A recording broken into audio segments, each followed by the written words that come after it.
সংসদ সদস্য হিসাবে নির্বাচিত হবেন আর করেন, তাহলে কোন এমপি কোন মন্ত্রী আগামীতে সরকার কিন্তু প্লট গ্রহণ করবে না। কোন এমপি এবং কোন মন্ত্রী ট্যাক্সবিহীন কোন গাড়ি চড়বে না। কোন এমপি এবং কোন মন্ত্রী তার নিজের হাতে কোনো টাকা চালাচালি করবে না। কোন এমপি এবং কোন মন্ত্রী যদি তার নির্দিষ্ট কোনো কাজের জন্য বরাদ্দ পেয়ে থাকেন, কাজ শেষ হওয়ার সাথে সাথে বাংলাদেশের 18 কোটি মানুষের কাছে তারা তার প্রতিবেদন তুলে ধরতে বাধ্য হবে। সম্মানিত বন্ধুগণ, চাঁদা আমরা নিব না, দুর্নীতি আমরা করব না, চাঁদা আমরা নিতে দেব না, দুর্নীতি আমরা সহ্য করব না। এই বাংলাদেশটাই আমরা দেখতে চাই। যুবকদেরকে আমরা স্পষ্ট, আমি যুবকদের ভাই,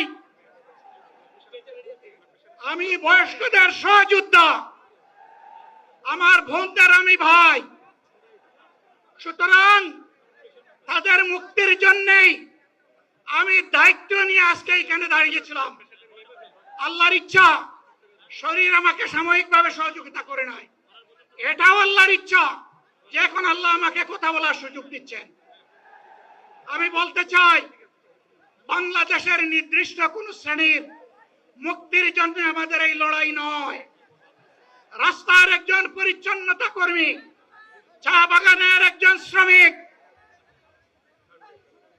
রক্ত পানি করে ঘাম জড়ানো আমার একজন রিক্সা চালক ভাই মাঠে ময়দানে বাংলাদেশের মানুষের মুখে যারা এক মুঠো ভাত তুলে দিতে চায়, আমার সেই কৃষক বন্ধুটি, আমি তাদের হয়ে আজকে এখানে কথা বলতে এসেছি।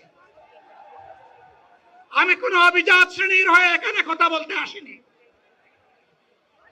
আল্লাহ তাআলার অশেষ মেহেরবানি, আজীবন সকল রক্ত চক্ষুকে উপেক্ষা করেছি, জেল জুলুমের পরোয়া করি নাই। আমার আফসোস, 24 সালে জাতিকে মুক্তি দিতে গিয়ে যারা জীবন দিয়ে শহীদ হলো, আমি তাদের একজন হতে পারলাম না।